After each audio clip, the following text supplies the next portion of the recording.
Champions. I'm Amy Morgan, the feature writer for the Marriage Initiative, and I am just delighted today to introduce you to Susie Larson. Susie's a popular speaker who appears nationally at events like Women of Joy. She's written 22 books, including Closer Than Your Next Breath, a finalist for the ECPA Book of the Year in 2024, and Alone in Marriage, Encouragement in the Times When It's All Up to You. Her daily national talk show, Susie Larson Live, is broadcast on the Faith Radio Network. Susie was voted a top 10 finalist for the John C. Maxwell Transformational Leadership Award twice. Almost 500,000 followers and friends find encouragement regularly through her daily blessings on Instagram, Facebook, and X, through email and her monthly newsletter. Susie, thank you so much for being here. Great to be with you, Amy. Thanks for having me. Oh, well, I know so many of our marriage champions, and especially our female ones, are familiar with your work. Your journey of how you overcame trauma, illness, and adversity shows up in the content of many of your books. Can you kind of start from the beginning and tell us your story and tie in some of your resources that might be pertinent for our marriage champions? Absolutely. I've talked before and I've said, what I've walked through really has shaped how I walk with God, how I show up in battle, how I show up in trying to help others, because I know some things about God now I didn't know before. And I grew up in a large family in a denomination where we went to church on Sundays. I knew God was real. I really, as a child, sensed his presence, but I never heard the gospel. I didn't know Jesus was accessible. I never heard the gospel that you can be saved. You can know for certain that your eternity will be secure as you trust in the finished work of Christ. That was news to me, right? But I felt God's presence. I knew he was real. I was a rule follower. My father was the mayor of our city, for our local city, for 27 years. So that was just, I had three older brothers, one older sister and two younger sisters. And, we always kind of felt the sense that we needed to behave because my dad, was a public man and we wanted to. I mean, but there was a time when my brothers started to get involved with creepy friends, and bad company always corrupts good character. And around that time, my mom also needed to get a job to help feed 7 mouths, and I was about 9 years old coming home from school. And I remember seeing my brother's friends' bikes out in front and just feeling I never felt safe when they were around. I felt creepy. And so I thought, I'm going to go down to the basement, get my favorite sweatshirt, go up into my bedroom, read a book until my mom gets home. And I went down into the laundry room and I had my hands digging in the dryer and the door shut behind me. And I turned around to find several of my brothers, several of my brother's friends. We lived like in a 2-story house, and it was with 7 kids. You got kids coming and going. And there were just several of my brother's friends who went down there and found me and shut the door. And in moments, I was pinned to the floor and had my ankles and wrists on the floor. And I suffered a sexual assault in the laundry room. And when I got up from that moment, I, of course, was traumatized, but I was so confused about what had happened and if I had any fault in that. We had a foster home behind us. And my dad used to always say, be kind to them. Don't do what they do, but be kind to them, because they were rough kids and still making rough choices. And so I loved them, the different girls that would come and go. But I thought maybe we were born different, like they couldn't help it. And so when that happened to me, it was super confusing about just my sense of identity, my sense of safety, my sense of, destiny. And when I was about 10 years old, I was coming home from school and I saw those bikes out in front. And I just got sick to my stomach. And I said out loud to myself, which shows you how confused I was, I don't care if God made me this way. Those boys will never touch me again. And a different group of boys were hanging out in the baseball dugout. And all I heard out of my peripheral was, get her. And they ran me down, knocked me to the ground and pummeled me, beat me. And beat me for sport. They punched me in the face, kicked me in the stomach, pulled fistfuls of hair. And I'm just this little 4-foot girl. It's hard for me to imagine how teenage boys could do something like that. But they were just sick. Oh. I know. I mean, and to this day, I think I mentioned this to you before when you and I chatted, but when I see clips like that on like Twitter or X, when I accidentally see a clip of someone getting pummeled like that, it shoots like neurological surges of terror right through my body because it's so traumatic. It's so traumatic. But yeah, and I remember looking in their eyes. They were high on something, and so they're beating, kicking, punching, and I'm screaming and crying and trying to brace for impact. And when they were done, and they pushed off of me, and they kind of just were done with me, and they walked away. And I had snarled hair and scratched face and sore ribs. I was so traumatized, and I heard in my ear, it wasn't audible, but it could have been. I heard, I can get to you anytime, anywhere, and God will never stop me. So as a little girl, I suddenly knew the devil was real as well as God was real. And when I'm speaking at women's conferences, I always say, you know what? That enemy sees your potential long before you ever do. He just go to your childhood, the first wounds, the first time you felt fear or not enough or afraid or unsafe, because his threat against you is so connected to your threat to him. So that opened up just a canyon of fear and insecurity. And of course, my family knew I'd been beaten because I came home beat up, and all the compassion that I received for that, I put on that other wound that they didn't know anything about because I didn't tell anybody what happened in the laundry room, right? And once I got into middle school, I had decent athletic ability. So I was a gymnast and I sang in the choir, and I realized I was good at a few things. And so I did those things to try to reprove my worth, because I felt like I had a deep, dark secret about who I really was. And I was so profoundly insecure, but I had some physical talent. And if you don't know who you are, you will misuse your time, treasure, and talents to prove things that Jesus has already proven. And that was the case. I mean, I didn't know any better. So I was just, I was associated with the popular group, but I was not a popular because I was so insecure.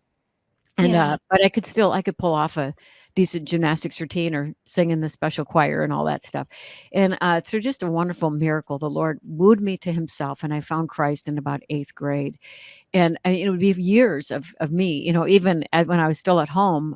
My parents and I laugh about this now. My dad's in heaven, my mom's still alive, but I lied. I told them I was going to the library, and I was sneaking to the next community to go to a Bible study.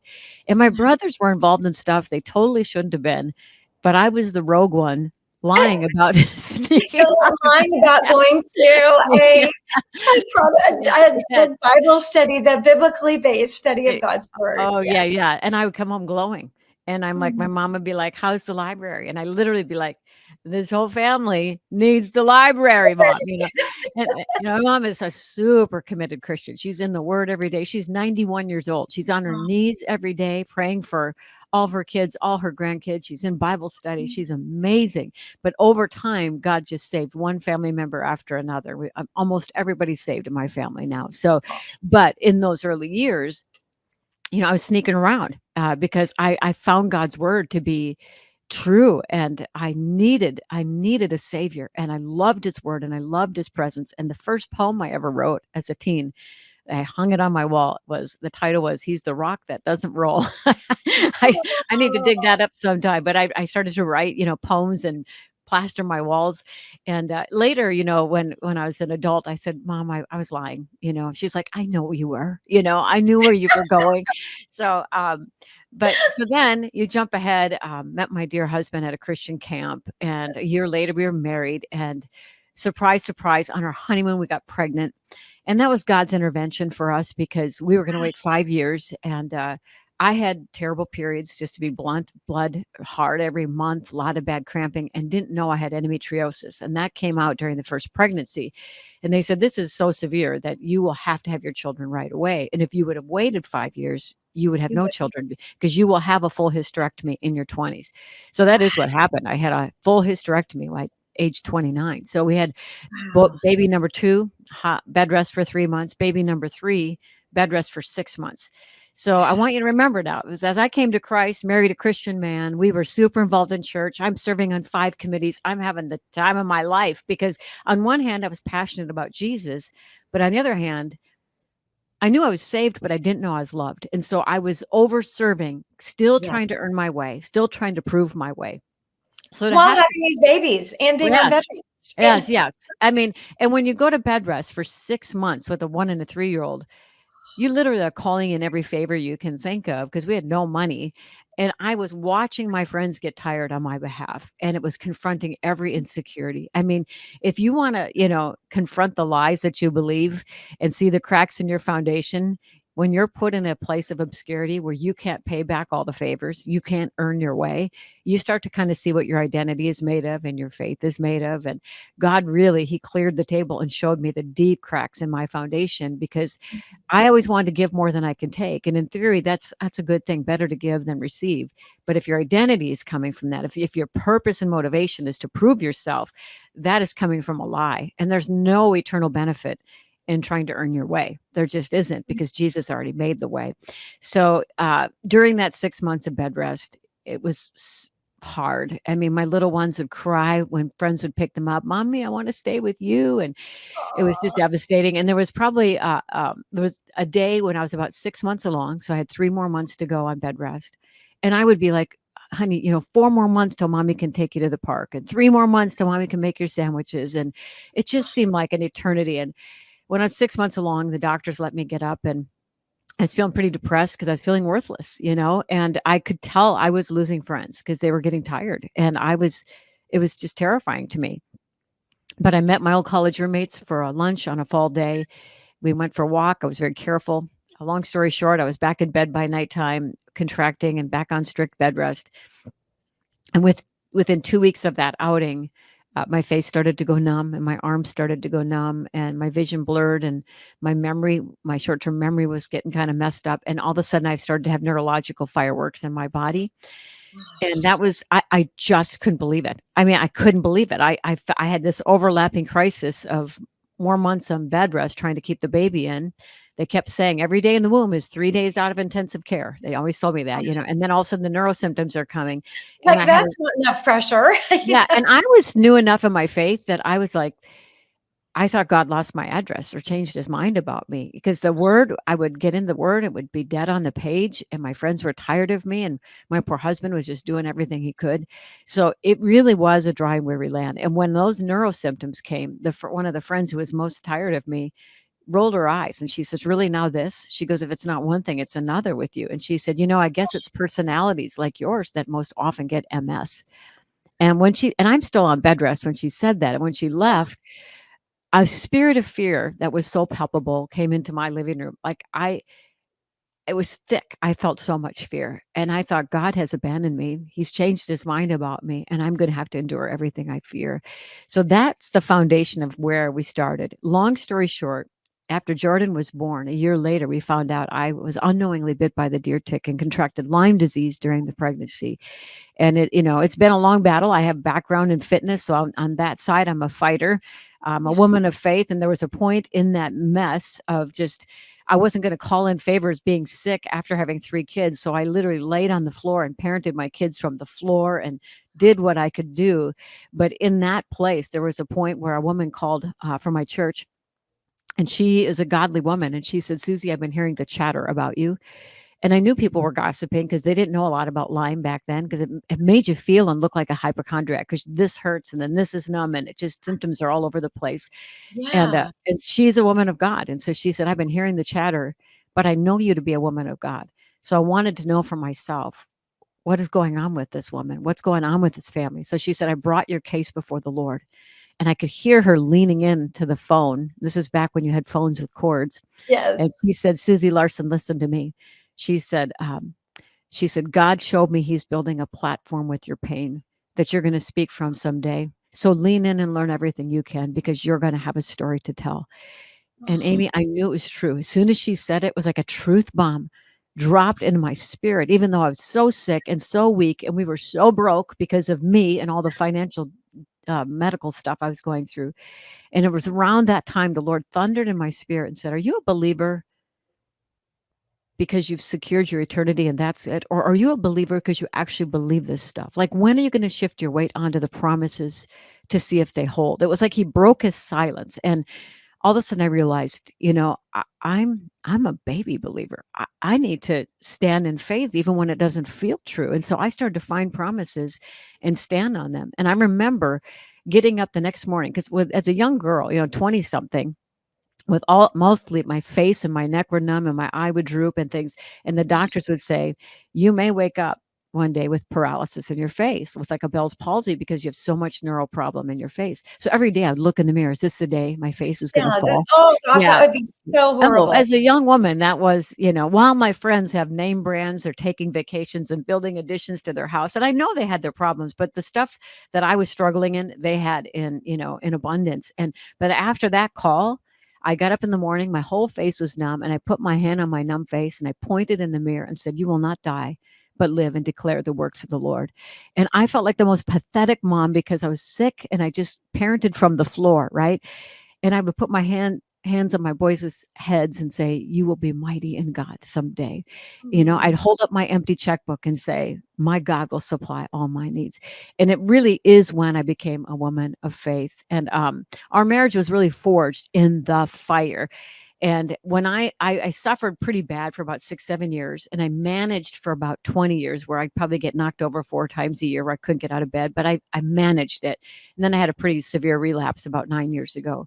But after my 7 years or so, I'd have to do the math on exactly the timeline, I started to perk up and get a little bit better and could do life. And then my hubby was diagnosed with cancer, and he'd become a workaholic yes, because that's of trying okay. to, he worked 3 jobs trying to keep us from losing our house, put food on the table. But when the crisis settled down, he didn't really slow down. And Yeah, so then I was like, we need you. And we also, on top of all the other things we were doing, we were volunteer youth pastors. So our kids really yeah, didn't notice his absence because we had 40 kids at our house every week. And so they felt like they were having the time of their lives. But marriage wise, we were suffering because I'm like, hello, hello, we need to connect. And so we did hit a wall at one point, and that's where the book Alone in Marriage came out of. And we yeah, learned to rebuild from that place. So all that to say, Kev would say that his cancer battle, he said, I wouldn't wish it on anyone, but I wouldn't trade it for anything, because he was a self-made man, hard worker, did everything on his own, loved Jesus, but really relied on himself. And when he saw how hard he fell and how really fragile our breath is if God doesn't give it to us, he now says that his dependence on God is his superpower. And our marriage is stronger than it's ever been. And I told you this earlier in an earlier conversation. We literally are managing 5 times more now together in the abiding life, abiding with each other and with God, with margin, than we were when we were running parallel paths, just trying to do things on our own. And marriages aren't meant to run parallel paths where you just check in once in a while. You have to abide with each other, with God. But that's where the fruit comes. That's where the mission comes. That's where the impossible happens. So that's a mouthful, but that's our backstory. well, I love it, and I think that gives our marriage champions a real insight in where you've been.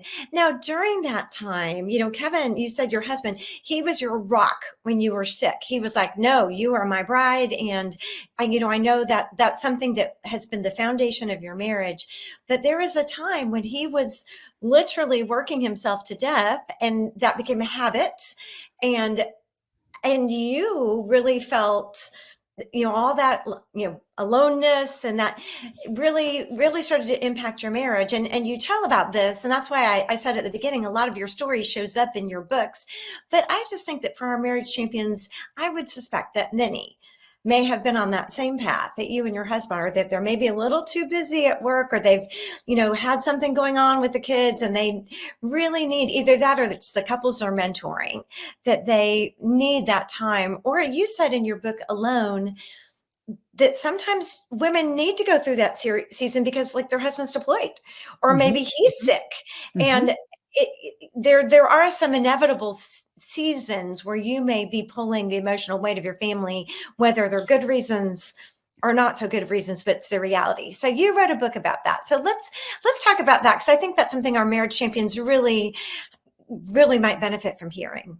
Yeah. So just for context, the story you're referring to is, when they didn't know I had Lyme, and the neural symptoms had taken off to the point where he had to carry me into the ER, and they pulled him aside and said, "This is either MS or a brain tumor. We don't know. Take her home." It was a dark, sleety day in a gray Minnesota winter day. And you just got to imagine, after 6 months on bed rest to deliver a baby and have him go in the hospital for a week with respiratory issues, get him home, and then have me plummet, it just felt literally like God lost our address and my worst fears were coming true. So it was in that place. The honest truth is I was speaking out of trauma and fear, but I said, you need to divorce me. And it was like I couldn't handle the uncomfortableness of what we were facing.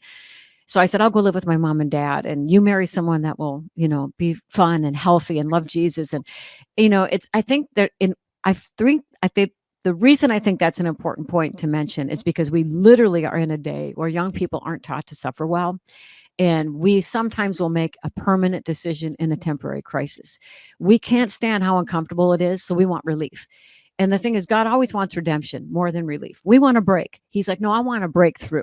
And we have to be willing to go through that valley of suffering to get to the other side.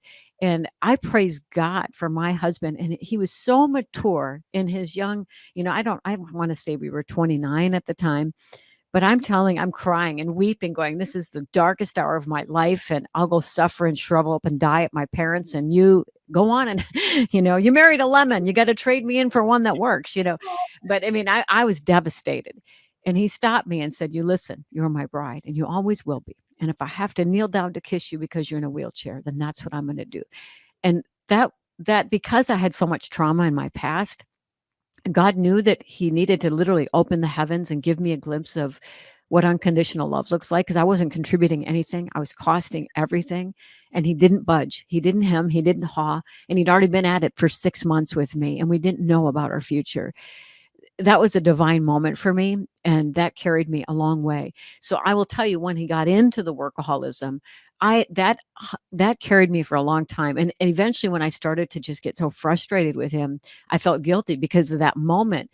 But there would be 6-month stretches, 9-month stretches, and finally there was a 3-year stretch of really neglect of the marriage. And we talk very openly about this. He's a godly man, and in his mind, because he has a day job as a commercial construction manager, we were overseeing the youth group, and he was running the building campaign at our church for free, just saving the church $100,000 by doing a whole bunch of stuff on his own. And it was killing us because there was just 0 deposits in us. So the last stretch was 3 years. I didn't know about love languages back then, but my love languages are quality time and acts of service. And those things were bankrupt. Ding, yay, high five. Yeah. Yeah. And so now I understand why I didn't feel loved. He was still saying he loved me, but he didn't, as far as I was concerned, because it did. So I was like, this isn't working. Something has to give. And what he would say in hindsight was, I just have to finish this project. We're 2 God-fearing people. We'll never get divorced. And divorce was not on the table for me, but I did consider moving onto the couch. I did kind of think about shutting my heart down, because I was so hurt. And I got to the point where I was angry, where like, you are missing it. And at that point is where God confronted me, because I was tattling on him to God. I'm telling on him, going, because I was picking up everything and things were starting to fall apart at home. I mean, just things only he could do.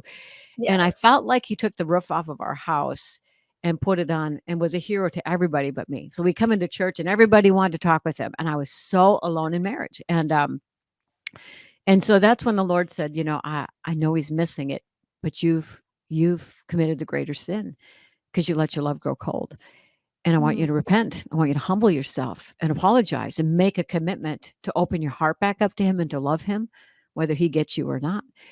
And Amy, I did that. It was hard because honestly, my anger was what was keeping the house clean, keeping everybody, but it's like, you can't compartmentalize your faith or your attitudes. You can't say, oh, I love God and I love people. I can't stand my spouse or what. You can't, everything bleeds, a root of bitterness defiles everything and many. And I feared God enough to go, I literally did at that point have no feelings left for my husband. I'm just the honest truth, but I feared God. And there's no way I was going to walk away from the marriage, but my heart was already shutting down. And so when I repented and apologized and said, these last few years haven't gone well, but God has shown me I've committed the greater sin. I've let my heart grow cold, my love grow cold. And whether you get me or not, I'm going to open my heart back up, which means you have the power to hurt me, but I'm going to love you. I'm going to be kind. I'm going to take better care of you. Mm. And the scales fell off of his eyes, and that wasn't like an overnight redemption, because he had muscle memory towards workaholism, and I Sure. had I had muscle memory towards self-protection. So we had to come, but we were serious about it, and that was 20 something years ago. We thought, what are the big rocks? And we really deeply repented. And I'll tell you, around that time, Amy, I didn't mention this last time we chatted, but because we were serving in multiple leadership roles at our church, and loved God, and we both spent time with God on our own, but we were running those parallel paths. And there was a woman, I mentioned this in my books, Your Sacred Yes. And for those who want a resource of the fruit that came out of that breakdown moment and how we rebuilt, that book is all about that. But I tell this story in that book where she was a very classy woman from our church. I knew her, had talked with her a little bit, but didn't know her well. She asked if we could have breakfast. And so we went out, and I just thought she wanted to get to know me. But she was bringing the heavy hand, and needed to. She said, Susie, I've watched you. I've watched your husband. She said, my hubby and I, the church we came from, we were very much in a high level leadership level like you, doing all kinds of things like you, doing more than God asked us for like you. And she said, I see the fatigue in your eyes. She said, we got so overcommitted, so exhausted that in one fell moment, when her husband was there was just some unresolved issues in his heart, he made an immoral choice in a moment of absolute weakness and fatigue, and everything came crashing down. And the collateral damage was so significant that they were still trying to put the pieces back together, but it was significant. She goes, I know you and Kevin have no intention of stepping out or living duplicit lives, but we have an enemy, and he has your number, and you are on the edge, and you need to put some boundaries back on your life. And so Yes. we started to do that. And I want to tell you, Amy, I did a show on the idea that spirit, like overcommitment, not only wears us out, but it makes us vulnerable. And I asked people, if you were once a leader in your church and you overcommitted to the point where you got exhausted and started taking shortcuts to the Yeah. point that it destroyed your credibility, call me and tell me about it. And you would be amazed at the people who started out well, but because their yes had no boundaries, because they still were trying to prove things, because you start to make shortcuts. You're exhausted, so you give a little here, you change the rules here, and this is how marriages fall and people fall. And I just feel like it's a cautionary tale. I mean, it was God's grace to have that woman confront me with no apology. And God has allowed us to do that for other couples when we see that, because we're like, warning, warning, God will never ask you to commit to the point where you're grinding your gears to a point of exhaustion. And I Well, think and it's you're one of, doing that now for our marriage champions who yeah, are listening, yeah, because I think that I'm so glad you brought up your sacred yes, because it is that warning. Because I would think that someone who's watching right now is at that point of exhaustion, yeah, and just to have that understanding that not only is it okay to, but they should, for the sake of their marriage and their ministry, 100%. maybe cut back on a few things. Yeah. And I know you help in that book. You explain your story and your admonition, but you also help them decide how to do that. Mhm, mhm. I mean, we do this on a regular basis. I would say quarterly, we'll sit down and we will, lay out what we're committed to, and just say, God, are you still blessing this? Because just because, I have a friend who's a doctor, I haven't seen her in years, but she told a nurse who was getting fried in nursing school, she said, just because God led you to nursing school doesn't mean he intends for you to be a nurse, and that's the thing, is we go on autopilot, and we like want to take it and take it, you know what I mean? We'll get our marching orders and we take it, and we forget to stay dependent, keep a listening ear. And, how many outdated commitments are you fulfilling right now? How many Yeah. things have, run their course, but maybe you're getting your identity, or maybe there's a fear of man. And that's why I talk about the sloppy yes is where you think so little of your life that you're just saying yes to everything. Again, it not only wears you out, it makes you vulnerable. The shackled yes is when you still are operating in the fear of man or needing man's approval. So you're using those time, treasure, talents to manage people's opinions. And this is a common camp for even seasoned Christians who are like, my marriage needs me to pull out of this, but I don't want that person to be mad. I don't want to look like a substandard Christian, but your marriage is worth fighting for. So even if you made a mistake, there's got to be a way for you to gracefully bow out. And I'm not saying be a quitter, because lots of people sign up for things and quit all the time. And that's a bad habit. And you actually form neural pathways in your brain when you make a habit of quitting. And that's a whole Mm, nother conversation, that you need to make your yes, yes, where you get your marching orders from the Lord. Because if he calls you to it, he'll see you through it. But you never just phone it in and assume that this is, a once for all time commitment. I think it's wise to take inventory, to say, are you still asking this of me?